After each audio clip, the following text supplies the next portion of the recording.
evening, everybody. Welcome to the Bizarre and the Unknown. Um, no, Roxanne, actually, I got a gravel road and it wasn't on the gravel road. Um, Sorry, Roxanne, I was talking in the background. I just came in from the woods. I don't have volume at the moment because I'm currently trying to upload the last of the video from my trip in the woods. It's at 82%, so I'm hoping everything's going to work right until I get that done and plug it back in. I done a new thing this time. I've had a camera strapped to the back of my head and a camera strapped to my chest. Note to self, when you're doing the camera on the back of the head, it don't work as good. Find another place to mount it when you're looking behind, or mounting one for behind. But I went through part of that, the rear video. I've still got, I've got a couple hours of going through video. Looking through stuff. So we'll see how it goes. But yeah, as soon as I get that done, I'll be posting at least the front video. I'm debating on posting the rear. The rear won't have very good audio because most of the audio will be from the front camera. I'm kind of excited how it worked out. I found a couple footprints, possible footprints, possible structure. I kept hearing stuff walking around me. Hey, Twisted. No worries. I did. There was a couple times I heard stuff walking around, twigs snapping. Thought I heard a growl. Can't confirm it was a growl. Last night, when I was trying to have an internet issue, so I was trying to hop onto my computer. I couldn't figure out what my dog was barking at in the living room. As soon as I sat down in my chair, I heard an owl down in the direction where I found one of the footprints. Possible connection to that. I don't know for sure.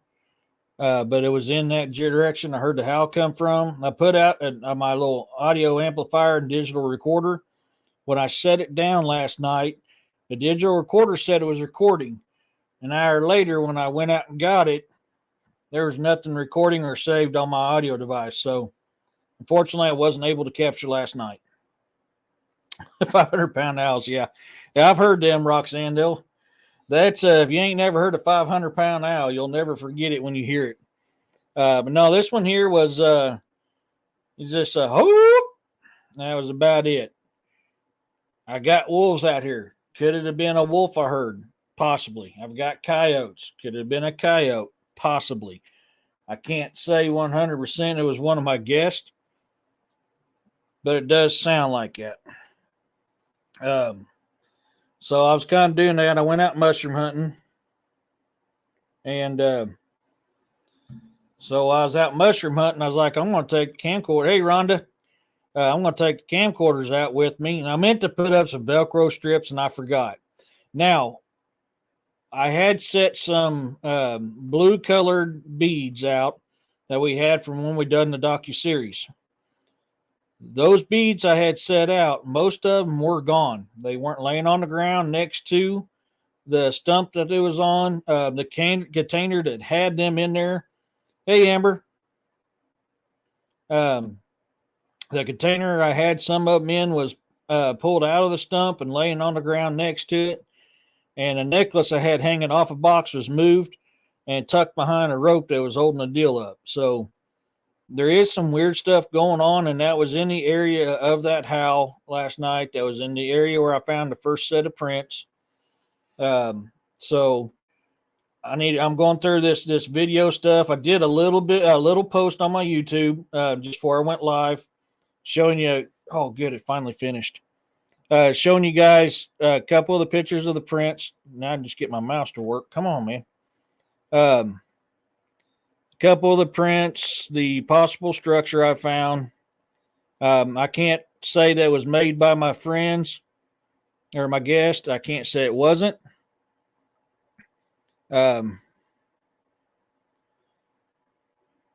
It very well could be natural. We know how them structures are. Structures are either what they are or they're natural. I haven't got enough evidence on what I found to say, yes, this is what it actually is, or no, it ain't. So, I mean, chalk it up to what it is. I do have it posted though, so that way you guys can take a look at it. Plus, I found a couple turtles, so I was like, yeah, my followers are like me. We like nature, so I'm going to post a picture of my little turtle friends I found and talked to while I was out there recording. Sorry, I'm getting my camera. I'm hooking my camera so I can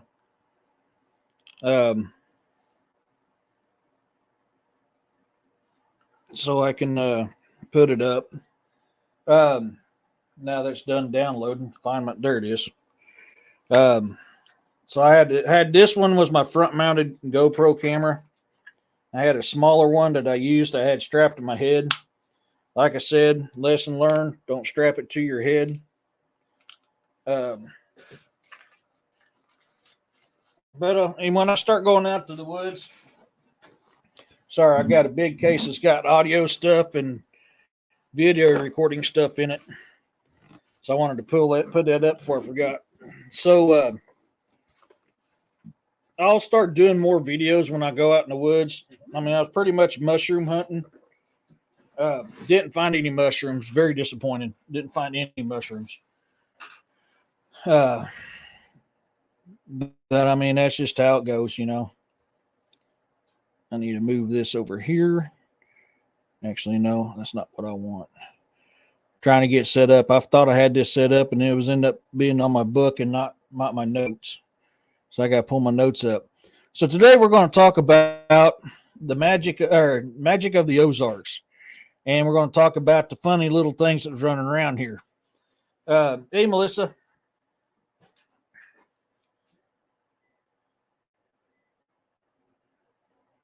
Oh no. Oh yeah, I hate when I do that. Yeah, I hate when I do that, Roxanne. Oh yeah, yeah, that sucks. Although I hate to say this, and I'm very bad about this, but I've clipped one with my tires before and watched him slingshot out into the ditch, and I kind of laughed. But now I had a little turtle and a big turtle. I kind of talked to him a little bit while I was there. They're on the video too. So, but I snapped a picture of him because I turned around. I was like, "Can I take a picture of you?" And then just kind of looked at me. So I snapped a picture and said, "Thank you." Kind of went about my business. But once I get done going through this video, the rear videos, I'm not for sure that I'm going to post them yet. I'm still kicking around just because I was in the back of my head, so I was constantly moving. Some areas, like when I'm walking, you can't hardly see very well. If I do, hey Corey, how's it going, buddy? If I do, I'll let you guys know. And I've got to go through the front video and kind of look to see what I found on that.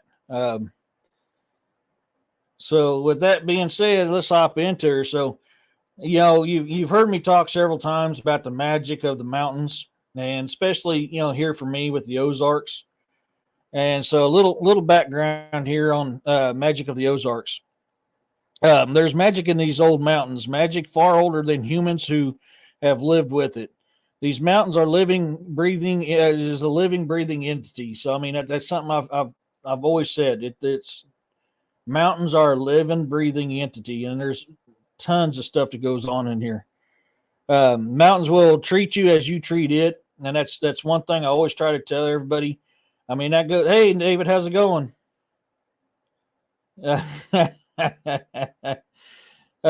You know, and I always tell you that, and that goes for woods or anything else too. I'm just talking about the mountains on this one, but anywhere you go, you know, nature's going to treat you how you treat it. So that's something to really, really consider when you're out there in the woods. The magic in these mountains are powerful and have been here for generations. And, you know, we're talking pre-white man, even pre-Native American. I mean, Osage was predominant tribe in this area, and the magic even predates them. People don't know the Ozark Mountains is the oldest mountain range in the United States, but it's had, you know, thousands upon thousands of years of erosion. That's why they're down to about hillside now. So a lot of people tell you these ain't mountains. Well, yeah, they are. I mean, and that's why there's so much magic in these mountains, because they're the oldest mountain range in the U.S. When you go to them, bring food or bring water bring food or water offerings. Respect the mountains, and they will protect you. That's a very in the world, I think. Yeah, um, that's a very important thing. Now that's something I don't haven't done a whole lot. I mean, I do. Um, when I hunt, the remains I put out there. So I mean, I do that quite often. But this, I've heard the old timers talk about that. When you go out there, leave a food and water offering. Now, when they told it to me, it was dealing with the Fae. Um, Melissa's going to whoop your butt, David. Um, and that's what the old timer said. You leave food and watering offerings for the Fae. That's just what the old timers around here would always say. Live in peace with it, and you it will do the same with you. The hill folk of these mountains have used this magic for as long as it's been here. They've been here. Even Osage knew and used the magic, which is something I've talked about quite often, especially the healing powers of these mountains, but as far as protection as well. And that's just, you got to be in tune with the nature and with your surroundings in order for that to work.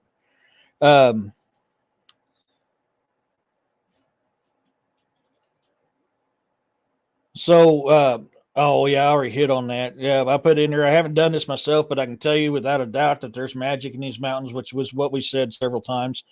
I've always talked about how I felt it here, and I felt it in Pineville. That is the two strongest places when it comes to the magic of these mountains.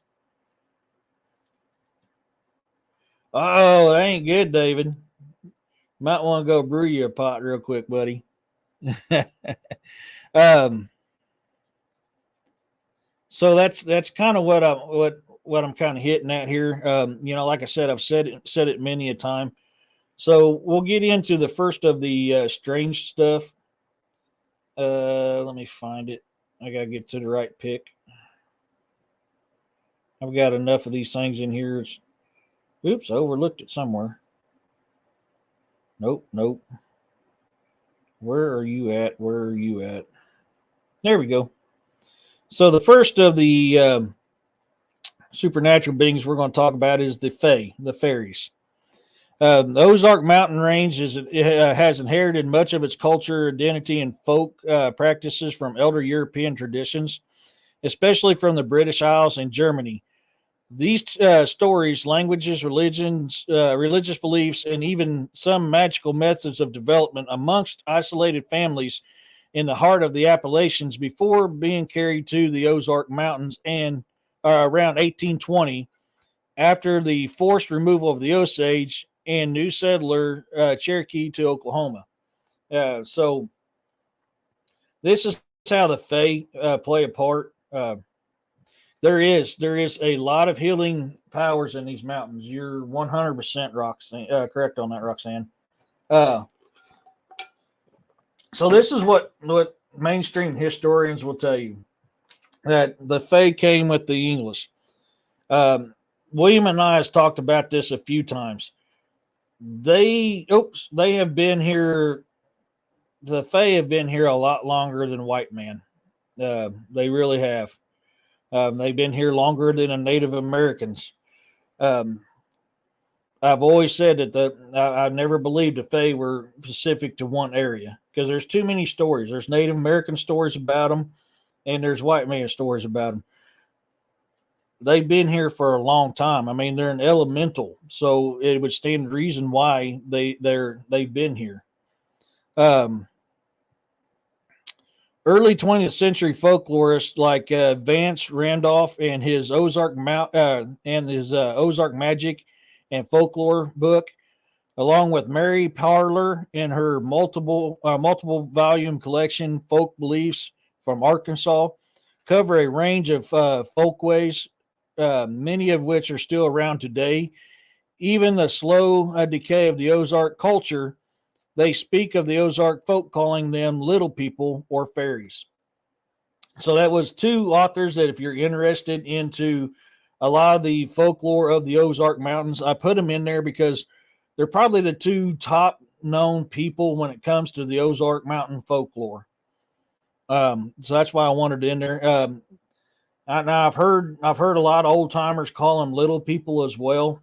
Um, that's why I put that in there because it is. I mean, I've heard them called fairies, I've heard them called fae, and I've heard them called little folk my whole life. That's the three things I've heard them called. When I was a young buck and I wasn't as knowledgeable, I thought it was three different entities. It wasn't until later on in life when I got a little older and a little longer in the tooth that I realized that they're actually talking about the same thing. It really depends on where you're at. Up north, I've heard them called fairies a lot. Down here, it was either little people or fae. So that's something to keep in mind. Some will tell you the little people were said to have been mistakenly brought over here from Ireland to the New World in a farmer's pocket. Others will tell you that the little people, much like the fairies of Celtic and pan-European folklore, that they are fallen angels. I don't subscribe to that, but that is two of the leading theories of how the fairies got here, or the fae, however it is you want to call them. I believe in what I said a little bit ago. They've been here long before any of us. The most common telling is that the little people are spirits of nature and guardians of the wilderness, and that goes into what I was talking about. There are stories that little people were here in the Ozarks even before the oldest did. Yeah, so I mean, I'm sorry, I jumped ahead of myself here on my notes. That's what I get for not looking at my notes when I talk. So I mean, that goes into what I was talking about earlier. Um, those are little people aren't so very difficult or different from more ancient sources. Unlike the European and Celtic beliefs that fairies have many names, little people of the Ozarks are the most are almost entirely without alternative names. You're either going to hear them called the Fae down here, or you're going to hear them called the little folk, little people. That's kind of what I'm hitting at on this one here, because that's the two most common names. Like I said, up north, they're called fairies. Down here, generally it's little folk or the Fae. Um, they're said to look like humans but smaller. Some say they range from 2 inches to 2 foot tall, which, I was kind of talking with Jessica on her show Thursday about orbs, and I posed this question because my Bigfoot encounters, I've never seen an orb with a Bigfoot. But I posed the question: could the orbs we be seeing fairies? And the reason why I brought that up is because a lot of times your fae are confused as orbs because they glow and fly around. And the fact that both of them are creatures of nature, one of them a supernatural part of nature, the fact that they would be around each other is not out of the realm of possibility. So, I mean, that's just one theory to think about, and that's kind of the theory where I lean upon. Most of my orbs that I've dealt with has been paranormal and not really Bigfoot related. I have had out here in my front yard here. We used to play hide and go seek in the dark all the time when we was kids, and we'd play about 2 or 3 o'clock in the morning playing hide and go seek out in the dark. Sometimes with flashlights, a lot of times not. And I've actually had an orb fly out of my woods, and I fell backwards, sliding on the ground because I thought it was going to hit me in the chest. That is the one time that I've had an orb experience that was not paranormal related. That is the only time that's ever happened to me. They're said to have shape-shifting abilities and can look like a normal human or even an animal. So that's something to consider as well when you're in these mountains and you're dealing with the fae. Is you got to consider they can look just like you and me, or they can look like a random animal. I didn't even think about that. Holy crap! So that's kind of interesting because I don't know why I didn't think about this. So when I was out mushroom hunting and I was recording, I hope I caught it on camcorder. I actually seen for a split second I seen a fox on the other side of the valley. Just darted. I mean, it was quick, blam, and it's like it disappeared. And I didn't think about that possibly being Fae related until just now. That just popped in my head. Because I mean, I should have been able to see it, and it is just. I seen it for 1 second dart, and next second it was like gone. I mean, I couldn't see it running through the rest of the woods or hear it or nothing else. I heard something run. I looked up, and for a split second, I seen that fox, and then it was gone. So I mean, that could have been Fae related, or just it blended in good enough and got quiet. I don't know. It's either one's a good possibility of what happened when I seen that fox. I'm hoping I caught it on my front camera. It is said that they can take they can take human shape. That there is something off about, but there's something off about it. So when they take a human shape, they're not going to look 100% human. Something's going to be off on them, and that's one way to tell if you're looking at a Fae that's shifted into normal human form. As easy, okay, yeah. In many cases, they are described as having different body shapes, much like us. They are said to wear older clothing, maybe because of the older settlers. And that's stories of the older settlers. Um, you know,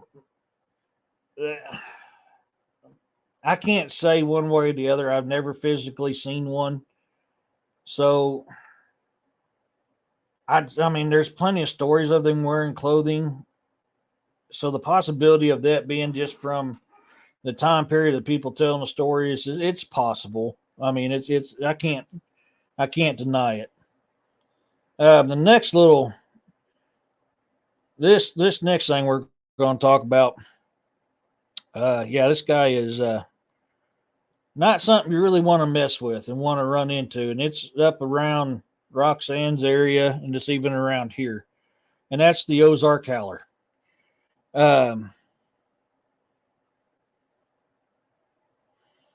So Ozark howler, it's been called many things. This thing really has got many different names. It's known as the Ozark howler, the Wozer, Wampus cat, booger cat, bear cat, and even a panther. The Ozark howler has been described as a large nocturnal animal resembling a panther or canine. Some say it's big as a bear, but as stealthy as a leopard. Other claims it has sharp horns growing from its head. Most reports detail the howler's glowing red eyes, long black fur, and blood curdling cry. For me, most of my experiences when it comes to the howler stories is this picture right here.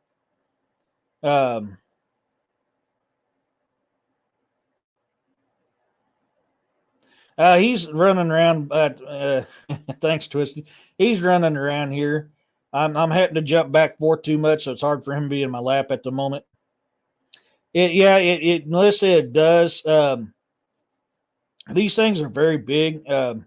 Most of them are, from what I've heard, are canine like. No, you really don't, Twisted. This thing is it's evil. This thing is evil. It's bad. Its high pitched call is somewhere between a wolf's howl and an elk's bugle. Many claim the Ozark howler sounds like a woman screaming. The earliest recorded sightings of this mysterious beast dates back to the 1800s. Some stories say that the famous explorer Daniel Boone encountered an Ozark howler while traveling through the region. So, I mean, there's a lot of history dealing with this Ozark howler. The reason why I chose that picture out of the other different ones is, and I've heard it called a Wozer, and I've heard it called an Ozark howler. The other names, me, myself, and I have not heard it called that, but doesn't mean that that's not true. That's something that I dug up on the folklore. Um, I can just tell you what I've seen. Yeah, yeah, it's yeah. I mean, it's bad. Good to see you, brother. Hope you're doing better. Um, but the Ozark Howler, that he's a mean dude. He'll jack your world up. There ain't nothing nice and friendly about that boy right there. Now I've heard Wampus Cat before, and I know they say that's part of it, part of their names. But for me, when I've heard about Wampus Cat, it was a totally different entity. But I could be wrong. That could be misidentification, and it is the same thing. I don't know. I'm not as educated on the Ozark Howler as like maybe DA is, but I mean I've heard stories of them. I've had a recent report of an Ozark Howler around my area, and that picture I showed you was what it was described to me. The guy had never heard of an Ozark Howler before. And he described it to me, and I pulled that picture up. I said, "You mean this thing right here?" And he goes, "Holy shit, that's it." And I said, "That's an Ozark Howler." And that's what he saw running across the highway in front of him. So, I mean, you don't want to, all the reports about him, you do not want to run into him out in anywhere. I mean, he will jack you up. So this other one I'm not real familiar with. The first time I actually heard this was during the paranormal investigation with D.A. Roberts. And uh, so when I found some information on this, I was like, I got to kind of talk about this because I don't know if that's what I seen during the investigation or not. And this is called the Blue Man. Um, this one I'm going to have to read a lot from the notes because, like I said, I'm not as familiar with this. DA will know more about this Blue Man than I do.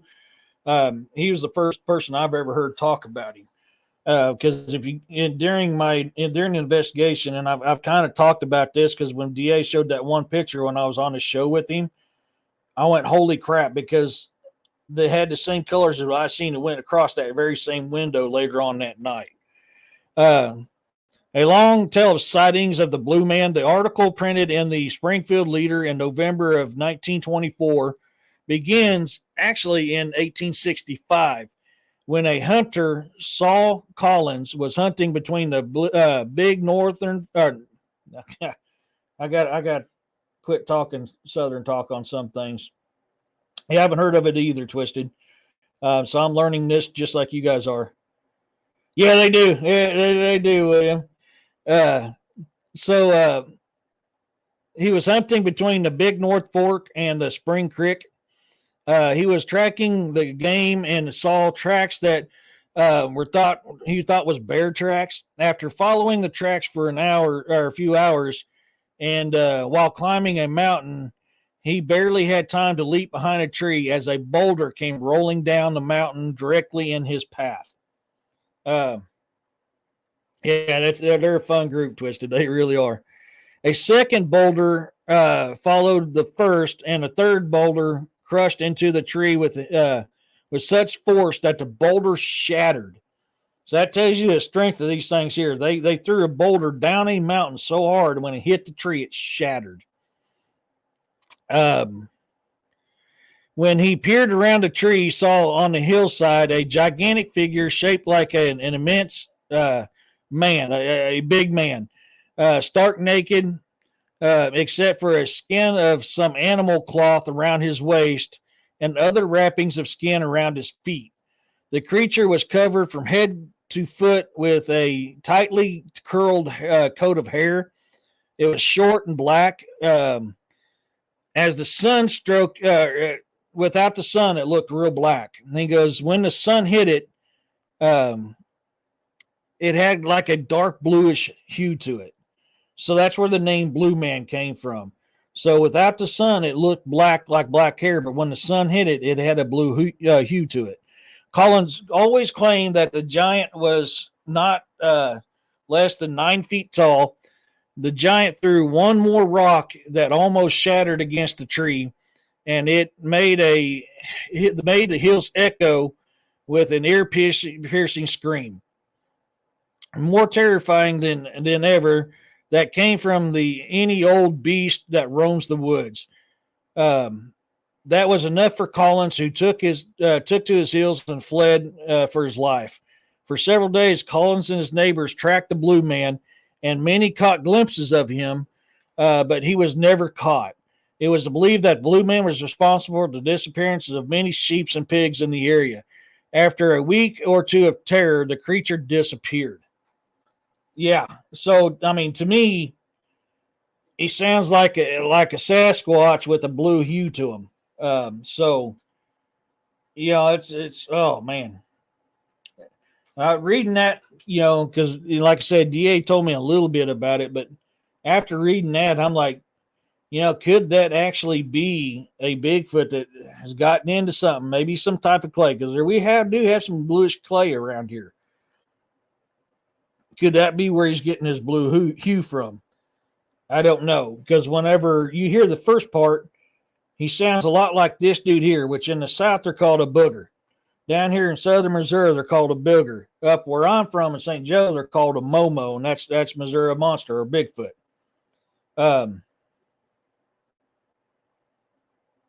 Yeah, that's kind of what I was getting at there. William, yeah, you're exactly right. And the fact that we do have a bluish clay around here in some spots, if he's in that clay, that would make sense why he has a blue hue to him. I'm not saying that is for sure or not, but when you first hear the description, you're thinking of him, a booger, and then it goes from when the light hits him, he's got the blue hue to him. So, I mean, that is definitely the realm of possibilities. It's like we've talked about many times, bro, that, things could be the same all over the world, but they're called differently. I mean, Bigfoot is a prime example here in the United States. Northern Missouri, Momo. Down here, Booger. You got Swamp Ape. You got Ohio Grassman, Sasquatch. I mean, you got so many names for this creature. It very well could be that very same thing. He's just called the Blue Man because he's got a blue hue to him when the sunlight hits him. Now, devil's advocate, or not devil's advocate, another part theory to it. Could that be his hair follicles and it just when the sun hits it, right? Because, I mean, I'm a big believer they have adaptive camouflage. I've seen videos firsthand where they've done that. And I've heard countless stories of them literally being a couple feet off the road and you don't know it until you turn around and bam, they're right freaking there. Well, I mean, that is a possibility, Twisted. It really is. I mean, you think about it. Some of your reports on Sasquatch, they're more Neanderthal. So when I did my Neanderthal show, I kind of tossed that out there to everybody to think about. Could those style of Sasquatch be the last remaining remnants of Neanderthal? Scientists will tell you this is what they look like, but nobody knows for sure. We don't have an actually preserved body of a Neanderthal.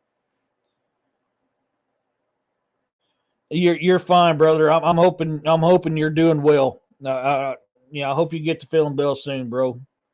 No worries, man. You don't have to apologize for nothing, my friend. But that is a possibility because there's little Sasquatch and there's tall Sasquatch. There's Gugwe and then there's the regular ones. I mean, you have different style of Sasquatch. Blue Man could actually be a different species of them. I mean, I can't deny that. That is a very good possibility. One of the paranormal ones I want to hit. And this is something I didn't know, and it blew my mind, but I always had a feeling every time I went by this place that there were supernatural powers there. And then I found this account in the Ozark Mountain Folklore. And it's the ghost of Clara Thompson Hall. Clara Thompson Hall is part of a university here, Drury University in Springfield, Missouri. Yeah, no, dude. I'm stoked. I really am stoked. We're growing, and it's awesome. I am so blessed with everybody that follows me. Yeah, I'm up to about 25, man. That's amazing. And I just hope I can keep putting out good enough content for everybody to grow it even more. So the facility, which houses Drury University's music department, has reportedly been haunted by um, a uh, a friendly spirit for generations. Just who the spirit is tied to in this mystery, no one really knows for sure. Oh, well, thank you so much, Twisted. I appreciate that. Um, Nobody knows for sure who actually did, but the fact, and we'll get into it. I'm jumping ahead on myself here. Sorry. Um, Although many believe it's Clara Wallace Thompson herself, a young adult. Thompson was a student at Drury's Music Conservatory. She met her future husband while attending classes at the college, but their union was short lived. After marrying, the couple moved to Germany for a period of time so Thompson's husband could study. The trip ended in heartbreak when they came back with a baby. The new wife and mother was seriously ill with tuberculosis. Her baby passed away in early August 1895, and Thompson died the following month. More than 30 years later, her name was immortalized on the campus when her foster mother donated funds to support the music hall. Students also say they have heard the rustling of a dress, seen an apparition on the balcony, and even felt an embrace. Others have stated that they theorize that the ghost is Thomas Stanley Skinner, who served as dean of the Drury Conservatory of Music from 1920 to 1950. However, the idea is challenged because the ghost stories in the hall dating before his death. Regardless of who they are, it is widely known that the ghost is kind of looks over them. So, that's that kind of leads credence on who it could be. Um, no one knows for sure though, and that's the thing with a lot of paranormal activity that people don't realize is a lot of times you're not going to know who you're talking about um, unless they come out and tell you. And even then, you have to be careful because they very well could be lying to you, especially if it's a certain type of basically a supernatural side of it more than the paranormal side of it. They're trying to fool you. So when you're doing paranormal investigations, you have to keep that in mind. Um, oh, I forgot to show you guys. So this is a picture of Momo. Um, this is what I grew up knowing Sasquatch as is Momo. And you can see it looks a lot like the southern version, the booger. Um, I forgot I put that up there to kind of show you guys. Yeah. So it's twisted. I've been dealing with paranormal since I was 3. Now I'm 45 years old, and my very first paranormal experience was my grandmother, who helped keep me alive. And I've told the story on my show. I've told it on Williams, and I've told it on Jessica's. This is kind of what I've dealt with a lot of my life. Now, my grandmother, I knew. I mean, I felt it. I knew who she was, and I couldn't remember because she died when I was a baby. Shortly after, they was able to keep my lungs separated where I could breathe on my own without being shook in 24/7. So, that only way I could describe how I knew she was who she was the fact that I could feel it. Now, you're not always going to have that opportunity when it comes to paranormal. I had a special bond with my grandmother, and I'd say that's probably a good reason why I felt her presence. I knew who she was when she told me who she was. She told me when I was 3 years old. Actually, I was 5 when she actually picked me up. And I mean, if they tell you paranormal can't pick you up, I'm going to tell you you're full of crap. She picked me up and she held me and she says, "Eric, I love you and I will always protect you." So that's what I laugh. I mean, and when people try to tell you that when paranormal throws things, it's supernatural, not paranormal. My grandmother picked me up, and I knew deep down inside she was my grandma. Even though I had no memory of her because she died when I was so young, I had no memory of her. I knew she was not lying. and I feel her all the time. So I can tell you, it's not just a demon or a supernatural entity that throws stuff. Paranormal throws stuff too. That's just my experience. So I've got to do some more research on this guy here.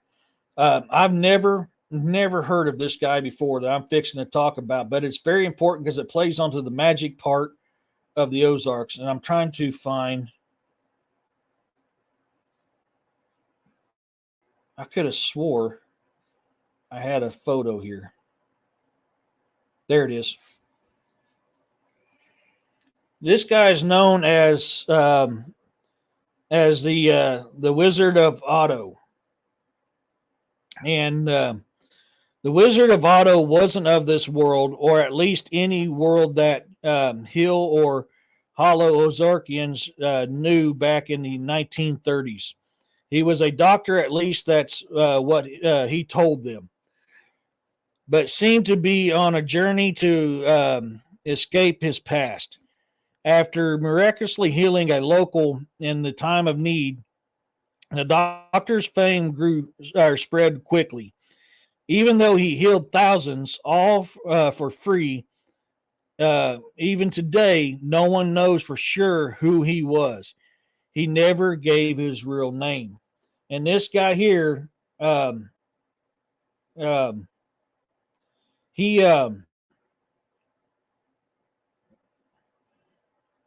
my grandmother, mom, and aunt were witches. Now, and I'm a Texas twisted witch. That's a good one, Twisted. Uh, is there any fluffy cryptids in the Ozark? Yeah, me. I am William. But this guy appeared from nowhere, healed a bunch of hill folk, and then was gone. And nobody knew anything about this cat right here. And I didn't know about that. I've heard of healing powers in the Ozarks many a times, but I didn't know there was actually a connection with a person or an entity and the healing powers. So I found that kind of interesting. I've not found a whole lot on him, which is very strange. What I wrote down is what I've been able to find so far on the Wizard of Otto. I hope I can find some more stuff. If I can find some more stuff, I'll do a show on him. But there just really ain't nothing out there. Now, this next thing I'm about to talk about is in my neck of the woods and DA's neck of the woods. And I've heard two different stories about this here. And it's the Albino Farm. Even though it's a venue for one of Springfield's most popular legends, the so-called Albino Farm never technically existed. If you ask any children of the 60s and 70s, however, they debated you on that point. They just knew that at least one albino lived on the property, and visiting would surely result in death. In reality, the land referred to as such was Spring Lawn Farm. Even today, the myth and lure surrounding the estate still lives on. So, growing up, I've heard about the Albino Farm. Most of what I've heard was just what was in there. That it was you end up was killed. I mean, and you just disappeared. I have heard encounters where an albino helped somebody in a time of need in that area, but it's only been like a couple reports of when I was growing up. 98% of the reports I've heard about the Albino Farm was you go there, you're going to die. That is pretty much it. But I had to throw that in there because that is part of the Ozark folklore. So we're going to get into some more of this paranormal stuff. I've got to find this one here. Y'all, if you ain't experienced it, you want something to really... If you don't believe in paranormal, you need to come here. I need to get with DA. We probably need to do an investigation on this. I can tell you now, some freaky crap happens in this location, and that's Hatchet Man's Bridge. So, one version of the story features a couple who are driving across a bridge when their car died. Before leaving to get help, the boy made his date promise to lock the doors and not open them for anyone. Shortly thereafter, a thumping on the roof scared the girl to scream, and she started to scream. However, she did not get out of the car. The next morning, the police arrived and convinced her to open the door, but told her not to look as they escorted her away. A quick glance revealed more than she bargained for. Her boyfriend was hanging from a limb above the car, his feet only inches from the roof, and of course, the albino caretaker was said uh, to have had a central role. And that's why I put those two back to back, is because that's in that area. And I've been to that area. And I can tell you guys, there is something very, very, very off about that location. Um,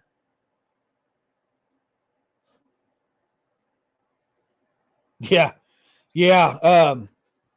I'm really, I can tell you, if I go to that location, I'm strapped. I'm going to have a hog leg on me or two. Um, Last time I was there, yes, it is. I can't remember if it's been redone or not. I have to go check. I don't remember if it's been tore down and rebuilt or not. I think the old one is still up, but they put a new one in a new location. But the last time I was there, I was like 18, 19 years old. And there's a reason why I haven't been back. There is some weird, weird crap in that area. Um, I'm to the point now, if I had somebody else with me that I trusted, I would go back. I can't say that I won't be on the edge, though. I mean, because my experiences back when I was younger, it wasn't, yeah, like I said, there's a reason why I haven't been back. So, and Hatchet Bridge is not that far from the albino farm. So, I'll have to look into it, see if it has been moved or not. But I kind of do want to do an investigation there, though. Um, Here's another supernatural one. I have heard of something about this once. I'm not familiar with this one. And this is called Angel of Ava. Anonymously, a generosity in the Ozarks isn't a new concept. One particular example came in 1940 when the Angel of Ava visited the folks of Douglas County. The seemingly divine being was most surely mortal, but appeared to be from above when envelopes of money began arriving in local folks' mailboxes. Some contained cash, while others offered cashier's checks. Mysterious messages were often included, but never a name or even a signature, except for your sunshine friend. The amounts have varied from person to person, but were frequently around $100, which felt like $1,800 back in them days. So I thought that was kind of interesting. That's why I kind of put that one in there because that is not the first time you've heard something like that happening. Um, yeah, I'll get, yes, that is going to be not this next one, but the one right after that, William. I'll get into that. That is a really cool thing to check out. If you could ever go down, and I'll talk about it when I get to that part. If you ever go down, and I'll let you know when I'm in that spot, but you ever get a chance to experience that, it's going to blow your freaking mind, dude. It is really going to blow your freaking mind. Yeah, that's the thing. Looks like there's been a guy that's claimed to be Santa Claus. There's been countless stories of stuff like this happening, not just in the Ozarks, but I'm talking about around the world. So that's why I kind of put it in there, because it's it's not really supernatural, but it's things that happen. Now, us hill folk have been known. Well, when I came back from the military, a lot of it's changed. But before I left, we took care of our own, and we helped each other out. Now, before I left in '99 to go to the military, you never seen brass where we lived. Brass never showed up of any kind where we lived at. And if you came to our area and you acted a fool, you were a permanent resident in a way you didn't want to be a permanent resident. Um, yeah, it is, and I'll be getting to that here in just in a couple, Roxanne. Yeah, um, that's how my community was. Now, when I returned in 2003, a bunch of city slickers moved in. A lot of our old ways don't exist. There is still parts of my county that is still like that. And even though I'm one of the members of the county and I'm kind of well known, and my past is kind of well known, um, even there's parts of there that people are like, you need to go, dude. You know, so you have to be very careful when you're out in these rural areas. Yeah, they do. They really do, Melissa. Yeah, I'm focusing on the Ozark on this one because that's where I'm from. So I'm more familiar with that than I am the other one. But it's not just the Ozarks that has a lot of this stuff. I mean, a lot of your mountain ranges have this very same stuff. The next one I want to talk about is this place here, which is got a feel all of its own. It's called Devil's Den. Okay. Some say it's bottomless. I've only been by there now, so I'll be honest. I've been by there and I've felt it. Um, Hold on one second. My boss is texting me. Give me 1 second, guys.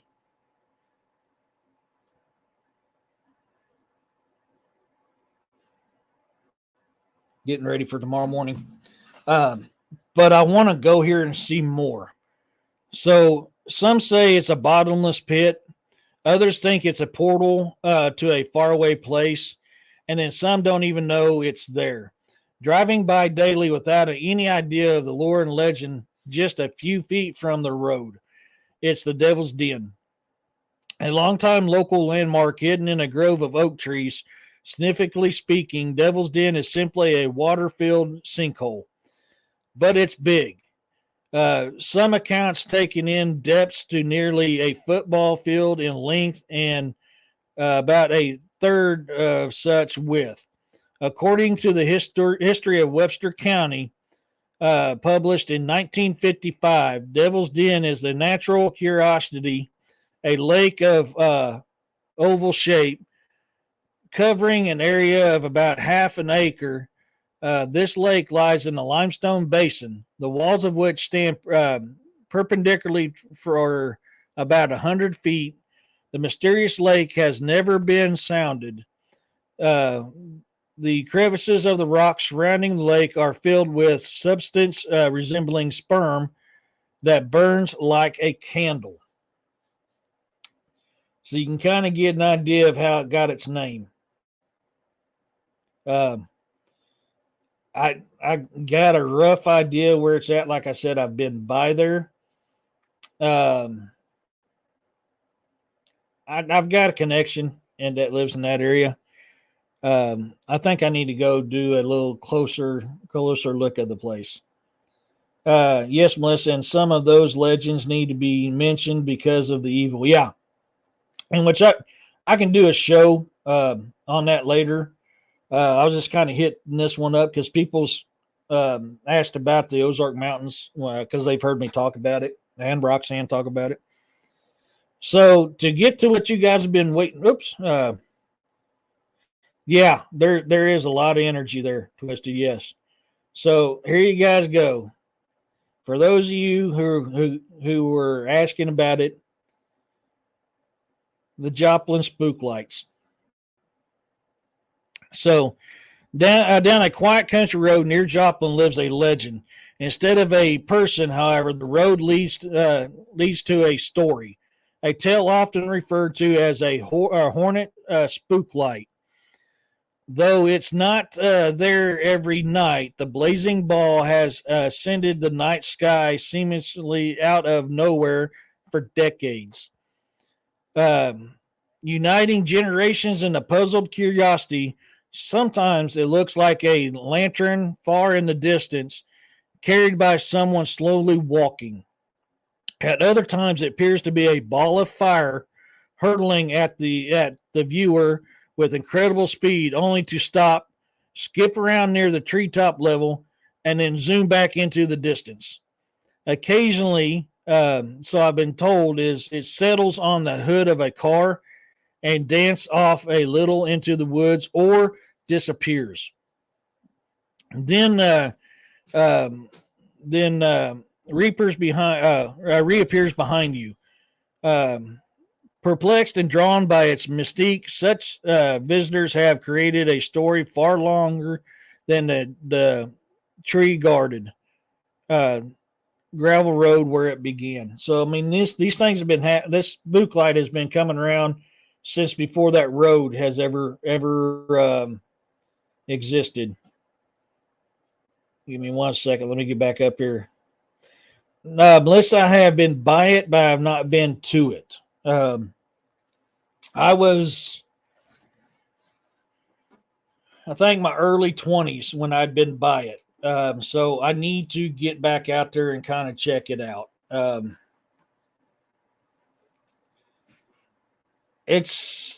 can tell you now, there is oh crap. There is there is an ominous feeling about that place, about Devil's Den.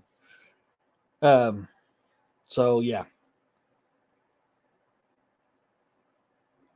Yeah, that was I've heard that too, Roxanne, about the two lost lovers. Um I've seen the ball before once, and it kind of bounced down the road towards me. And it wasn't like a fire, it was just like a big old orb, basically like a huge orb come bouncing at me. Then it would stop, and then it jumped from side to side of the road, and then shot up in the air over the trees and was gone. That's the only time I've ever seen it. But that is one of the legends behind it is the two lost Native American lovers. You're absolutely right, dude. It's Melissa. It's something you got to experience. I'm not going to lie to you. It is 100% highly recommended. If you get a chance to experience it, you'll never experience anything like it. It's a must do. It really is. Appalachian Spectre is Irish immigrant's tale of a specter female on a horse that collects the dead folk. Yeah, I've heard of that before. I've heard of that one. There's also the Headless Horseman comes from a similar story to that, if I remember correctly, too.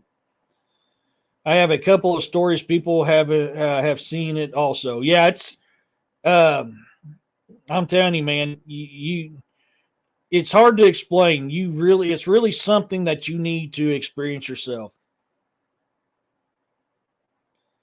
When I saw the spook light, it was playing with me and the people I was with. Yeah, I've heard several stories about it doing that. Oh, hello, Shadow. Yeah, you're being a pain in the butt. Yeah. I've actually heard several stories like that. Like I said, mine just when I seen it, it bounced down towards the road toward me. The best way I could say is it wasn't as big as my truck. It was probably about half the size of my truck, and it was like a yellowish orangish orb.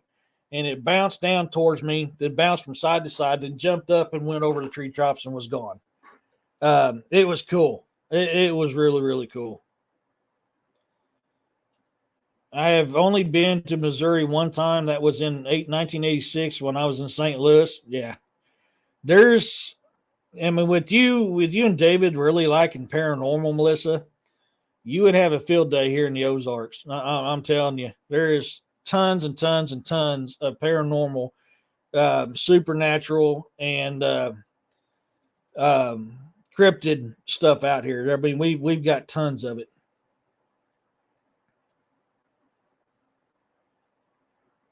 No, I've not. Roxanne, you're right. I've never heard a report of the Joplin spook light hurting anybody.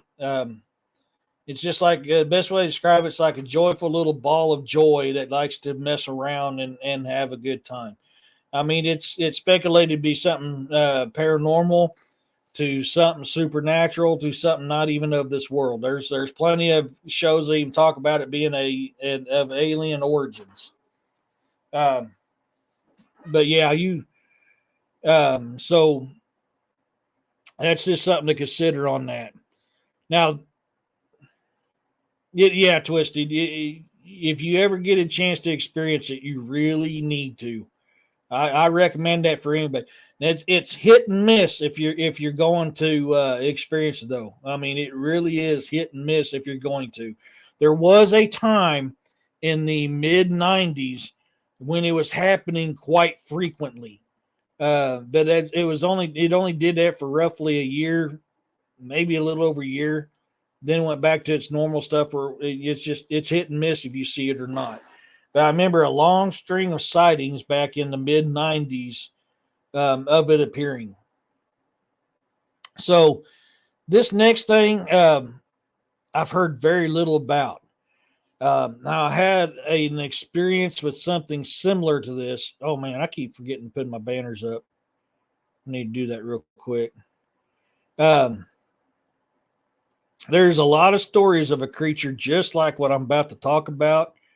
But as far as the Ozarks go, whoa, where are you? Hello. Give me 1 second, guys. For some reason, it's hard to say. It really is hard to say. Twisted. I don't know. I know I had a photo of this. Where the hell did it go?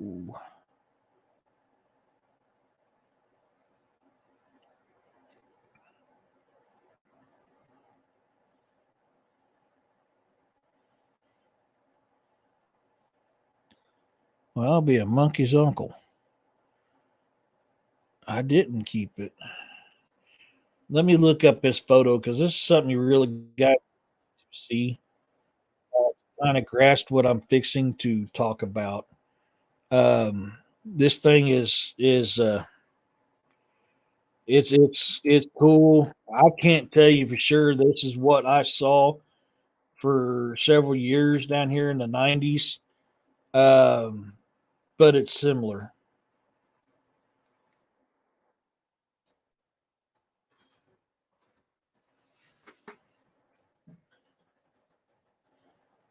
No, you daggone hunk of junk. Why do you change what I want?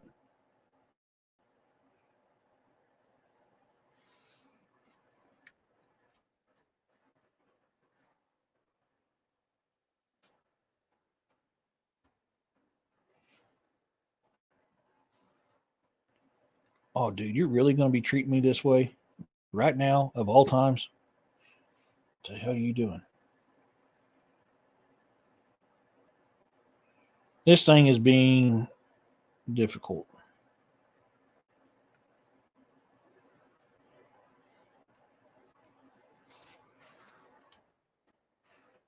I could have swore I saved a picture of this.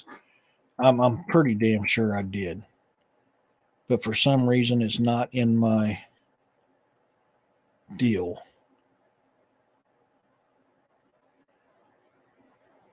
And of course, you ain't got the one that I had because you got to be a pain in the butt.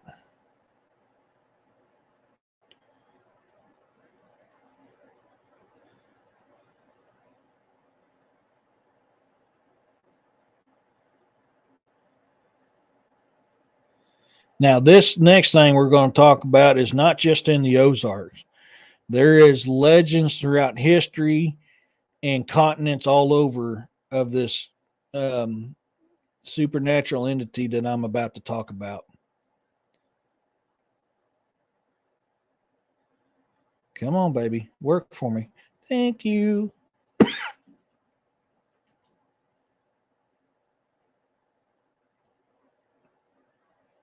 There you go. There you go. Right there. Give me 1 second, guys. Let me get over here. I couldn't find the one that I originally had, so I had to pick another one close to what I was looking at. So let me get this to upload real quick.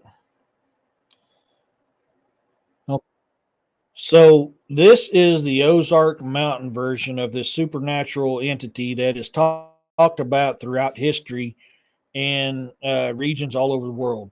In the Ozarks, this is called a snoffus.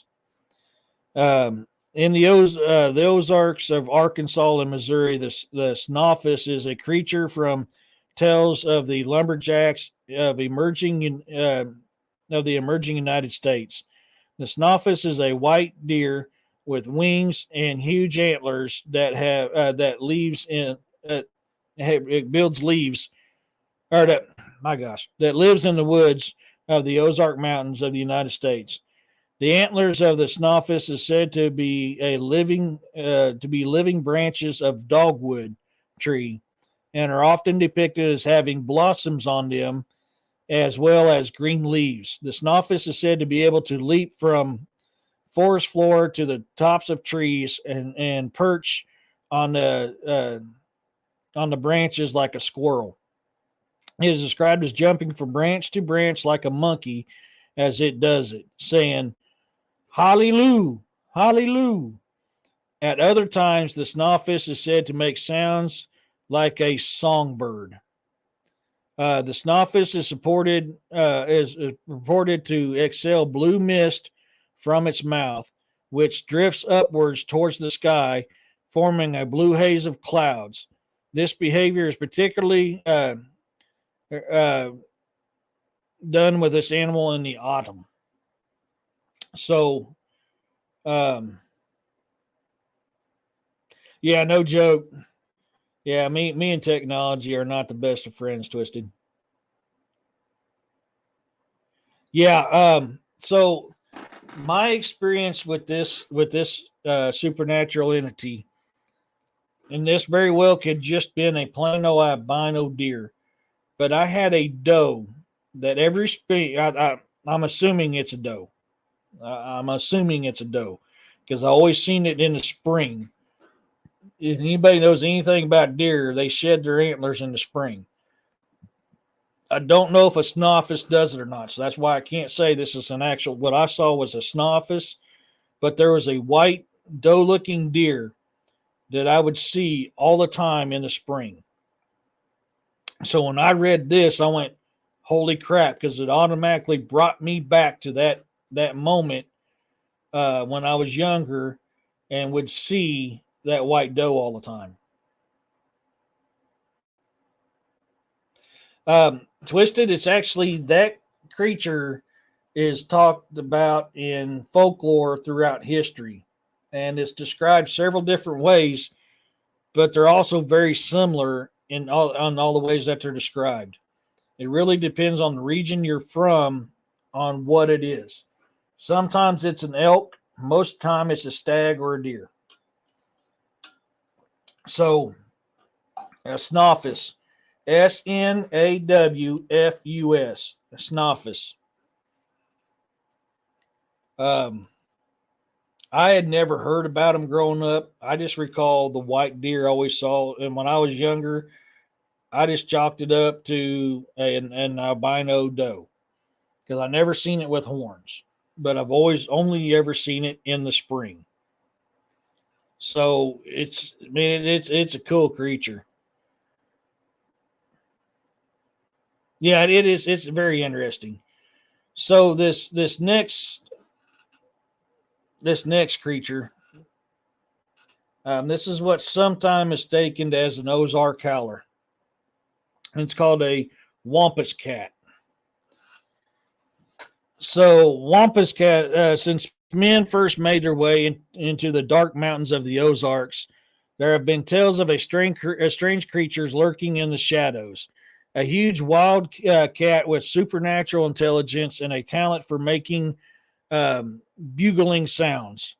Some species can whistle and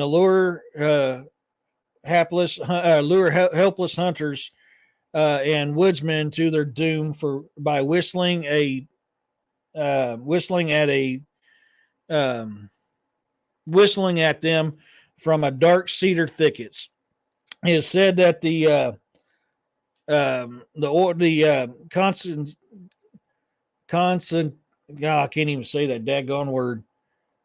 Consonnated Order of Hoo, a national fraternity of lumbermen organized at Gurdon, Arkansas in 1892, derives the name from the bugling cry of the whistler wampus. So that's what they say. It sounds like whoo, woohoo. So hoo. Um,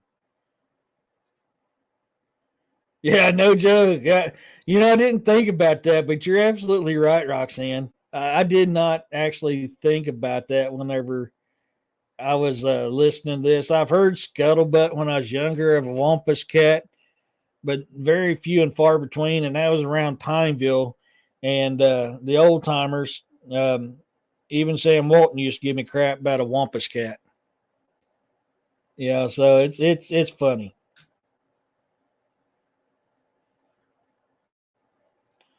I think that followed me at night when I had to check my dad's oil wells. Swear it was watching me. Yeah, it's it's a mean dude. And that thing will jack you up if it gets its claws on you. It really will. These next two I have never heard before. Um, but when I was doing research and found them, I was like, "Holy crap, dude! These things are gnarly." Um, where the hell happened? I don't have that image either. Oh well, I'm not going to play with it. So this next one is called the booger dog. The Ozark word booger comes from the Scottish word bogle, originally from the Old English bogey. It means hobgoblin. The Ozark booger dog is a great headless spectral hound. The creature has appeared to hunting parties deep in the mountains and is often seen as a black omen associated with the devil. Great spectral dogs have long appeared in the old European folklore. In England, they are said to be the souls of the unbaptized, stalking the dark with no home in heaven or hell. Ancient German lore says that great demon hounds are the consort of the winter witch goddess Bercha. She and her spectral pack hunt when the winds turn cold and fierce. So on a cold night in the Ozarks beneath a cloudy sky, who knows what's going to be lurking in the dark? I thought I had a picture of the booger dog, but it looks a lot like a big old dog with no head. But for some reason, that picture's not in there. I have personally never seen it. I've seen a black dog, but I've never seen a booger dog. So I don't know a whole lot on that, but it's got a lot of zest to the story.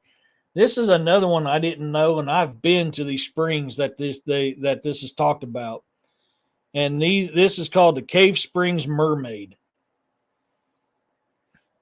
Oh wow! I guess I'm going to have to do this because for some reason that thing posted weird.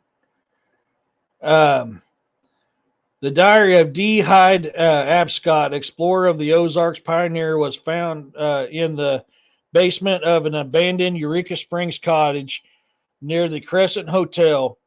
His April 22nd, 1867 entry says we delved deep into within the spring cave, opening the rock bluff from which issued a crystal stream and a current river upon we rode and was entered, and we heard eerie and beautiful singing, and this is what they found. When they found the source of the singing, this is what they found. So this is what they call this the Cave Springs Mermaid.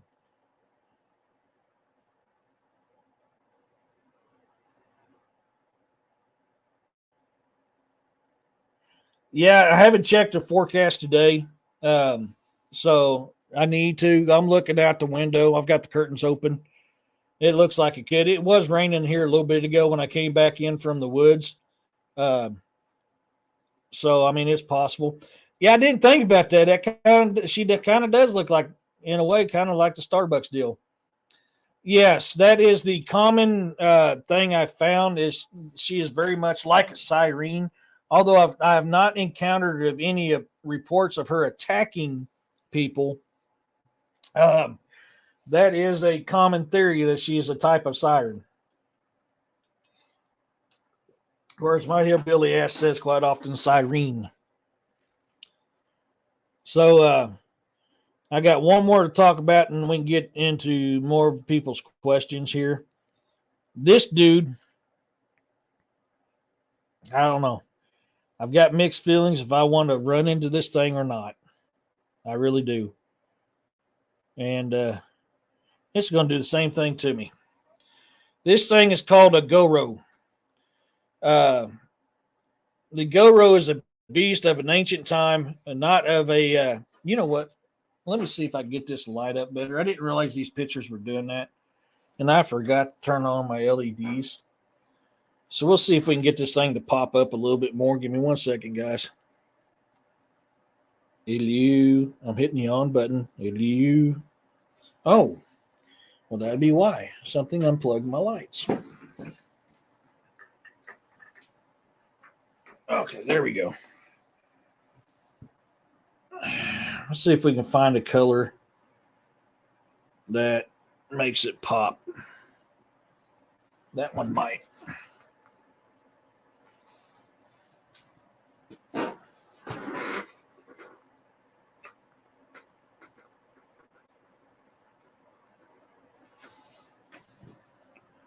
Now we can kind of see it.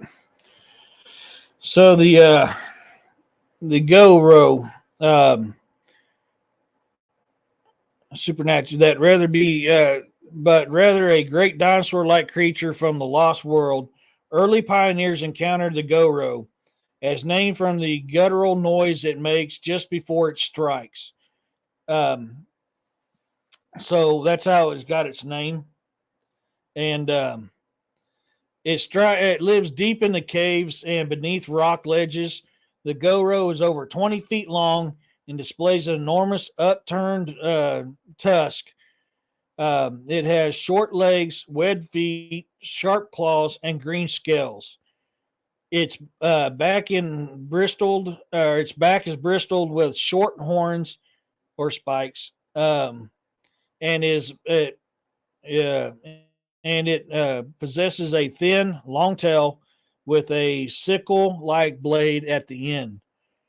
One once hunted Marvel Cave, perhaps far off in the Devil's Den, unexplored grottos. A Goro yet awaits. So there's reports of it at Devil's Den, Marvel Cave, and tons of reports all over Arkansas of this nasty little critter right here. To me, it looks like a Komodo dragon with a bad tooth. The problem, but it's a nasty creature. Nasty creature.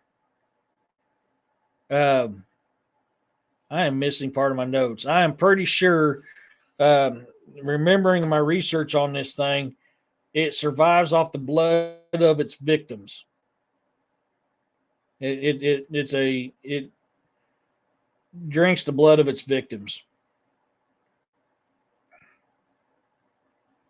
Try and make sure I don't have another picture. So I don't have another picture of it. I don't know why them two pictures did that. It's odd how it was my last two pictures that did that. So this thing is, if memory serves me correctly, it attacks from behind. Yeah, it's vampiric-like. Attacks from behind, attaches to the jugular and drains the body dry of blood. No worries, Corey. So that's just a handful of the stuff here, far as supernatural, paranormal, and cryptid stuff. So there's a lot of things that is talked about in the Ozarks when it comes to the magic of the Ozarks. There's depending on who you talk to, um, depends on what kind of ritual you do when you're using the healing powers of the Ozark Mountains. I've said it on here countless times that the power of these mountains is what I use to recenter myself, and I'll stick to it because that is my um, that's the things I've personally dealt with on this.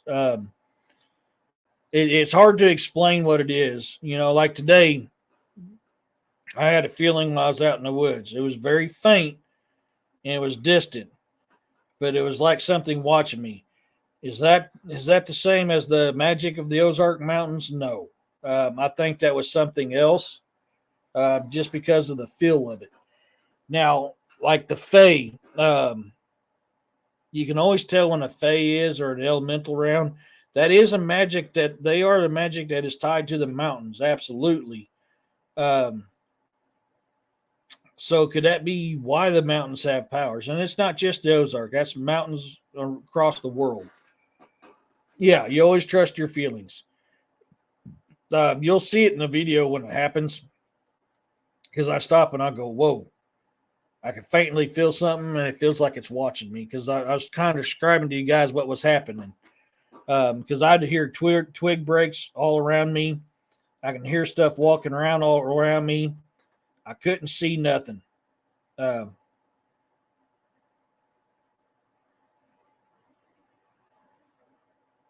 a GoPro? What did you find last night? Or what are you talking about on that, Roxanne? Did I miss something? I found one last night from St. James, Missouri to Fort Leonard Wood.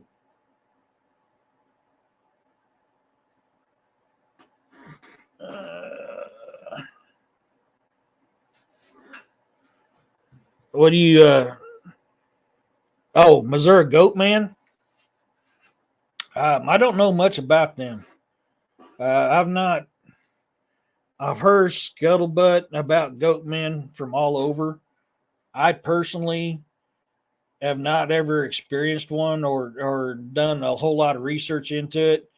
Anytime I think about goat man, I think about the devil. Um, that's something I can't really comment a whole lot on. Um, a goro is a huge lizard that drinks blood. Nasty critter. Man, from what they're like really quick. They're like super quick, and they're an ambush predator. And they ambush you from behind, get you down, sink their fangs into your jugular from behind, and drain your blood. And that's all I know on that. But goat man, I have no clue. I'll have to look into goat men. I'm just not knowledgeable on them. And that's probably me being dumb me because every time, like I said, I've heard goat man, I think of the devil. Research goat man. I've been hearing that a lot. A lot of people on social media and on podcast have been mentioning goat mans a lot lately. Growing up, I really just didn't hear about them. So I have no kind of, I don't know, man. They supposedly attacked a soldier at Fort Leonard Wood. Wow. Huh. I'll have to look into that. Um, I'm not 100% on that. I mean, we got a lot of weird stuff out there, and it carries an axe. Holy crap. Dude, you're starting to sound more and more like a freaking demon every day when you're talking about that goat man. Uh, but I mean, look at history. There's plenty of stories. Dude, I'm going to brain fart what the hell they're called, but they're Greece.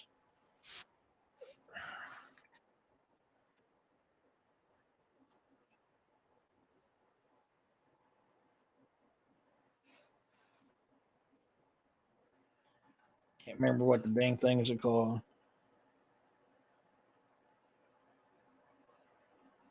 Yeah, these satyrs, or however you say that. Yeah, Satyrs were nature spirits in ancient Greek mythology. They were depicted as wild, animalistic creatures who were half goat and half man. They were also connected to the god of festivities, Dionysus, and the god of the wilds, Pan. The ancient Romans believed in a similar class of spirits called the fauns. Fauns is what I was thinking of.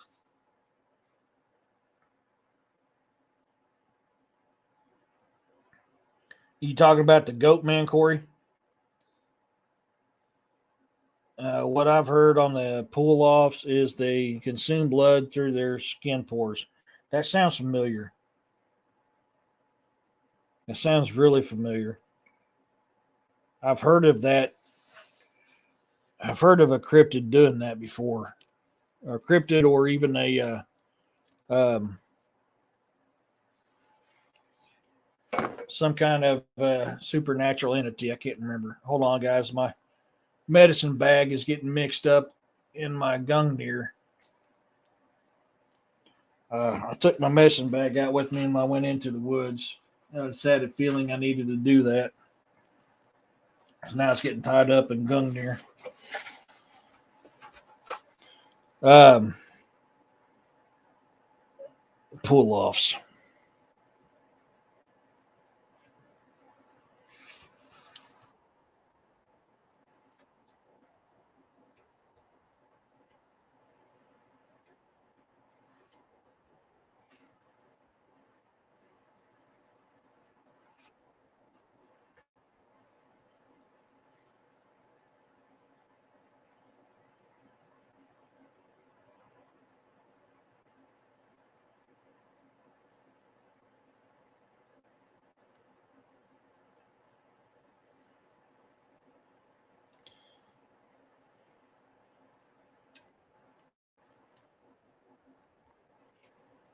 I'm not getting anything on pull offs besides guitar stuff.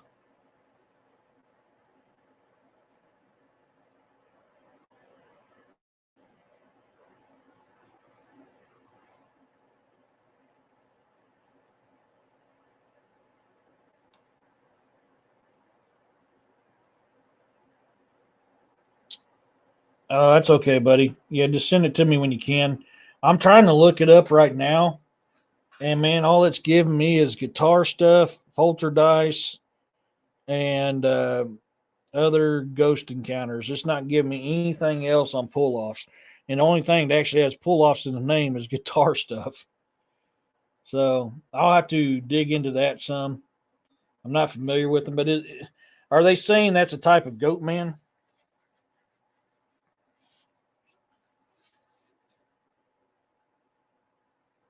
Is that what they're claiming? That's what I'm not 100% twisted. That's why I'm trying to figure out because I don't want to say something I don't.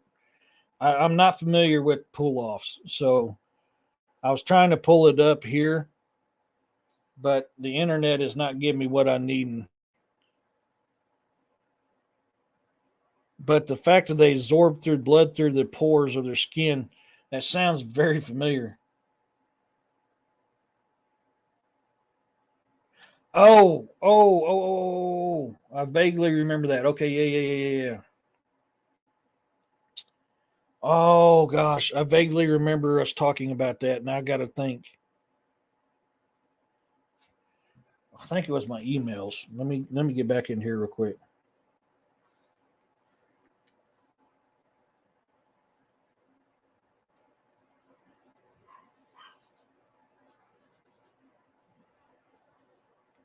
Or was it emails? It may not have been emails.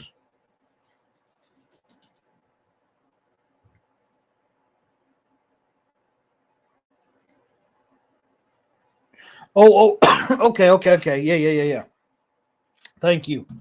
I was trying to remember. I remember us briefly talking about that. Yeah, I'm trying to pull it up here, and for some reason I'm having an issue.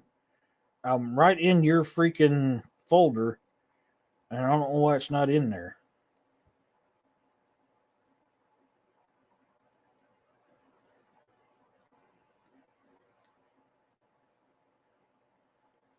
Of course, my internet's being extremely slow right now, buddy. Nope, that's not it.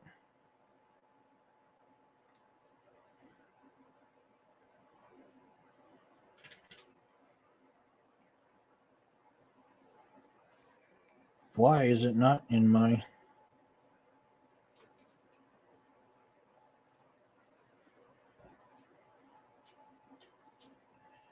Why is it not in my emails?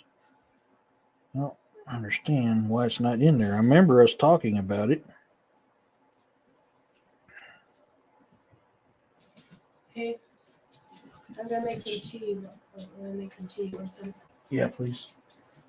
Does it matter what flavor it is? No, thank you. Yeah, man, I'm looking at my emails for some reason, Corey. It's not in here, but I remember us talking about that. That's why the pores sounded familiar. And I have no clue. I have no clue why it's not in my emails anymore. Huh. I may have to have you send it to me again. But I remember us talking about that. I'm not. There you go. Thank you. Oh, is that why was it in? I'm a dumbass. That's why it was in my text. That's why I couldn't find it. As soon as you'd sent that, I went, "Oh, yeah, there it is." The whole time I was thinking it was email. Let me try to get this transferred over. Yep, it's right there. Give me a second, guys, and I'm going to get this transferred over so I can pop this up. This ain't what a Goro looks like, but it's a lizard man that type creature called what the mining crew calls a pull off. It was in my text the whole time. I'm sitting there going through my emails like, I remember seeing this. Sounds like a turtle. I'm waiting on it to send, man. This with these storms, my internet's really sucky right now.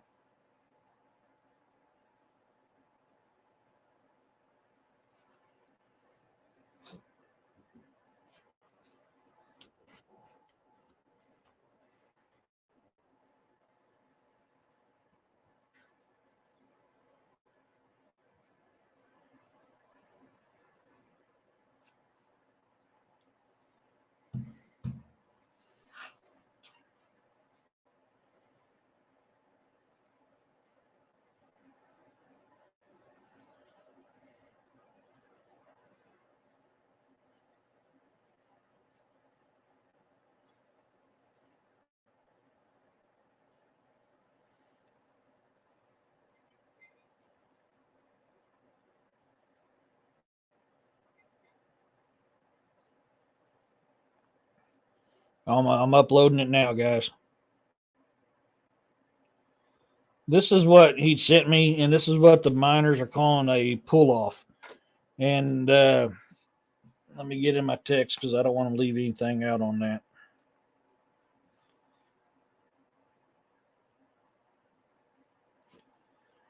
The security contractor said these things are responsible for a lot of missing hikers.